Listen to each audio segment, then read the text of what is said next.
Hello guys, and welcome to my third video on the quests of classic World of Warcraft. Today, we'll be exploring some of the quests from Durotar, the starting zone of the Orcs and Trolls. Durotar and Dun Morogh on the Alliance side are special since they are the homes of two playable races. In Durotar, this means that there are actually three major quest hubs: Valley of Trials, Sentient Village and Razor Hill. In the other Horde starting zones, there are only two: Camp Nawate and Bloodhoof Village in Mulgore, and Deathnell and Brill in Tirisfal Glades. In spite of this, Tirisfal Glades actually still has more total quests than Durotar. Tirisfal Glades is listed on a classic WoW database with 35 quests, two of which are Western Plaguelands quests, so let's say 33, while Durotar has 29. Mulgore has the lowest with only 25, and class quests are not counted here, by the way. Anyways, I thought it'd be fun to make a comparison of the number of quests. Even though the amounts of quests are different, it doesn't feel like the time required to complete them all for each zone varies all too much, and you end up pretty much the same level in the end. Well, let's get back to talking Durotar. There are many different types of creatures you encounter while leveling through this zone. The main ones we'll be talking about are the hostile trolls of the Echo Isles, the Kultiras humans and the Burning Blade demon worshippers. Enough chattering, let's look at the first quest. We're kicking things off with the quest Salasan, available from Master Gadwin in Sentient Village. The quest title refers to a troll witch doctor who's the commander of the trolls on the Echo Isles. The trolls were once part of the Darkspear tribe, including Salasan himself, but the evil witch doctor robbed the other trolls their free will and took control of them with his dark magics. This forced the rest of the non-enslaved Darkspear trolls with Vulcan in front to flee from the islands and found Sentient Village on the nearby coast. Salasan must be stopped. He keeps being a nuisance and sends his minions to the mainland to attack and hex the Darkspear trolls. Gadwin wants you to bring him Salasan's head and destroy some of his slaves, the Hex Trolls and the Voodoo Trolls. Salasan is level 10 and the quest isn't too difficult. The Voodoo Trolls especially can be very annoying though. They cast Healing Wave when at around half HP, which heals for a lot, and most classes at low levels don't have any convenient interrupts. To add to that, they also cast Lightning Shield, which is pretty annoying and causes spell pushback. The Hex Trolls shouldn't bother you too much. Their only ability is the Warlock spell Emulate. Close to where Salasan patrols on the largest of the Echo Isles, you'll find the objective of another quest provided by Master Gadwin, Minshina's Skull. Gadwin is haunted by dreams of his deaf brother Minshina calling to him. Evidence of Salasan's cruelty, he has trapped Minshina's spirit within his skull using powerful magic. Gadwin wants you to fetch him his brother's skull so his spirit can finally be free. The rewards from Salasan are not mention-worthy, but Minshina's skull, on the other hand, provides a unique and absolutely crazy item, the faintly glowing skull. It's a single-use spell that steals 75 to 125 life from selected enemy target.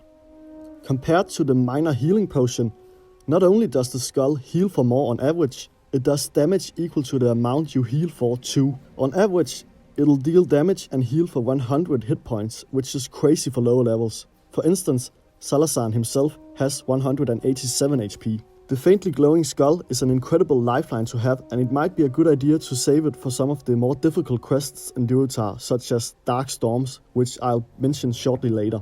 It can also prove useful if you encounter some of the rare mobs in Durotar, which are usually stronger and hits harder than equal level normal mobs. As a fun gimmick, once you've completed Salasan, you can talk to the nearby witch doctor trainee Bombay. He has different fixes for you if you're feeling somewhat besides yourself.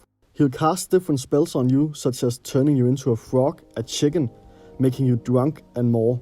One of the spells will make you grow in size, and combined with an elixir of giant growth or Winterfall firewater, you can become gigantic, and maybe you have memories of seeing giant torrents running around on Kodos in Orgrimmar back in the day.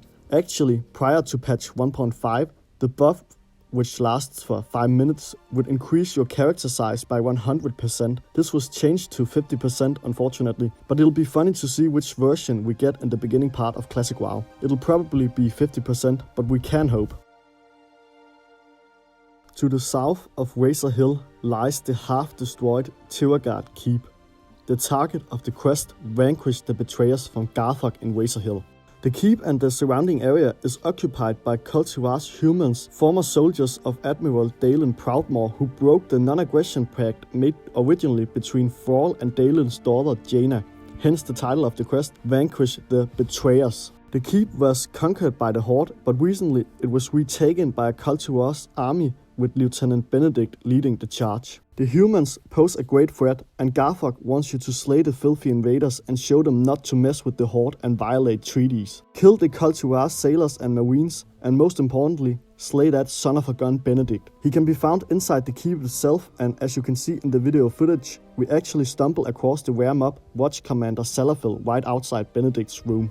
The quest is quite simple and straightforward, as long as you're careful not to pull too many mobs at the same time. The marines have an interrupt ability in form of shield bash, but compared to the voodoo trolls on the Echo Isles, they're a breeze. When you defeat Benedict, make sure to loot his key from the corpse. It can be used to open Benedict's chest, which can be found on top of the castle.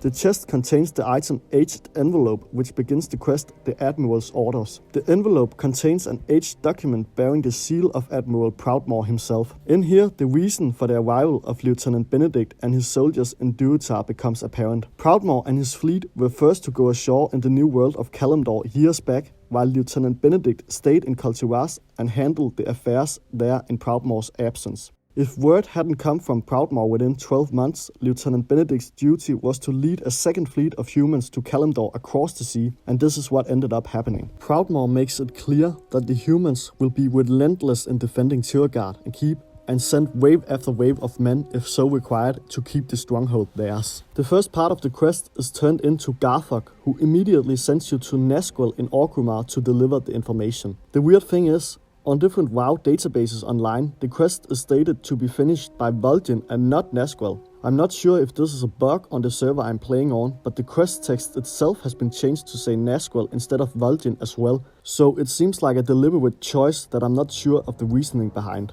Let's assume Vol'jin is the correct NPC, also judging from old Wowhead comments. This makes the Admiral's Orders the only quest in classic World of Warcraft associated with Vol'jin, and Cairn Bloodhoof also only has one quest associated with him. You'd think they'd be part of some higher level quests like Thrall, considering they're the faction leaders, but that's not the case. The experience rewarded from the quests is great as well and makes them more than worthwhile doing. It'll give you quite a nice boost if you're looking to get ahead of the curve when Classic launches.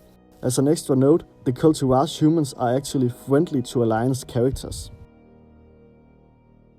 We've talked about the vile witch doctor Salazar and his corrupted minions. We've discussed the deceitful Cultivars humans and their leader Lieutenant Benedict. The quest Skull Rock, provided by Marcus northeast of Razor Hill, has to do with the luring threat of the Burning Blade cultists in Durotar. The Burning Blade is a group loyal to the Burning Legion, an army of demons that play an integral part in the history of the Warcraft universe. You'll probably recognize names such as Sargeras, Kil'jaeden and Archimonde.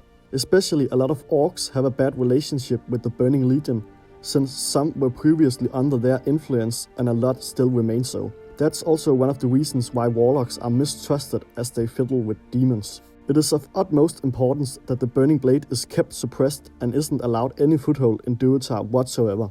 Marcus's quest is part of a chain that begins in Razor Hill with dark storms from Orknil's Soulscar. After completing it, Orknil sends you to Marcus, a shaman knowledgeable on the Burning Blade. The cult has established a base of operations in Skull Rock, a cave that lies to the east of Orgrimmar near the sea. Here, the demon worshippers perform satanic rituals and use special colors to attune themselves to demonic powers, or at least Marcus suspects so. Your job is to go to the cave and collect some samples of these colors from the godforsaken cultists so Marcus may examine them. It's a walk in the park, frankly, and the drop rate of the colors seems to be high. Now comes the prize.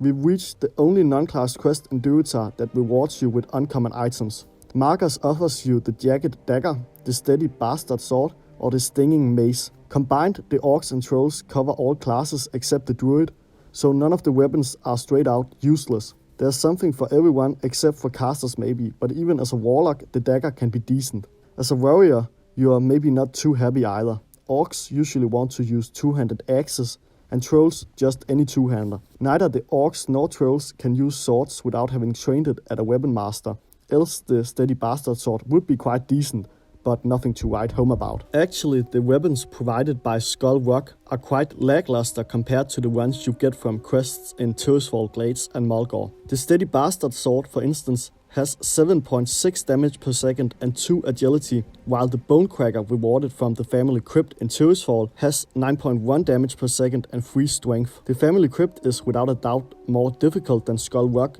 but the minimum required level is still the same at 8 for both. Oh well, there's still more quests in the chain to talk about. When you deliver the Searing Colors to Marcus, he's scorched by the magic within them. There's no doubt that they are vessels for demonic energies, and Marcus realizes that he as a shaman isn't fit with the task of trying to uncover their secrets. Nero Fireblade, an orc warlock in the Cleft of Shadow in Orgrimmar, is the man we're looking for. He tells us to go to his assistant Axeloth at Farwatch Post in the Barrens, where he'll instruct us on how to shatter the Demon Seed, a demonic object used by the Burning Blade. You have 30 minutes to complete the quest objective of destroying the Demon Seed.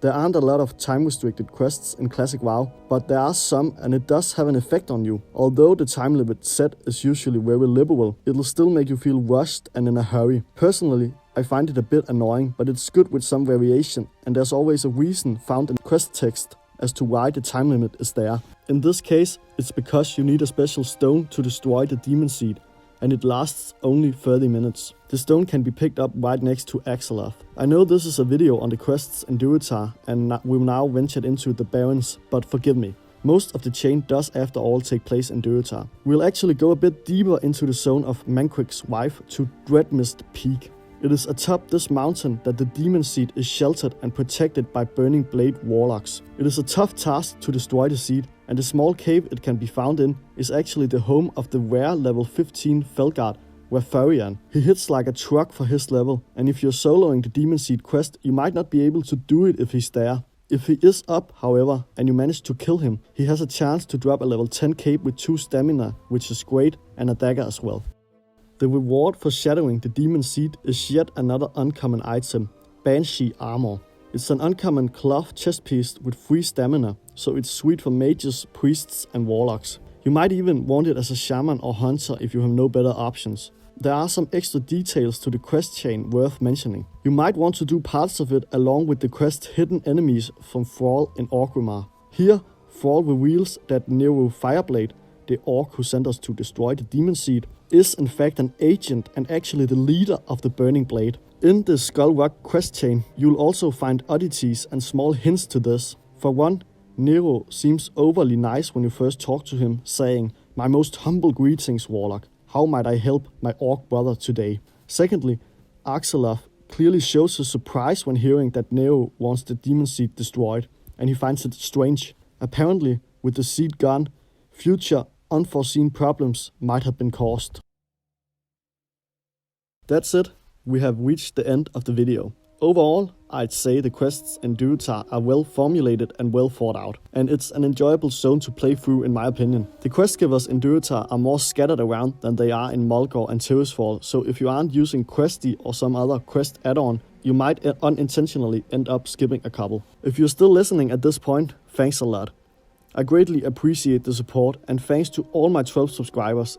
Every view, comment and like is appreciated. We have finished the Horde zones, and that means we are ready to wander into unknown territory. Stay tuned for the next video, and all I can say for now is... Horde has returned.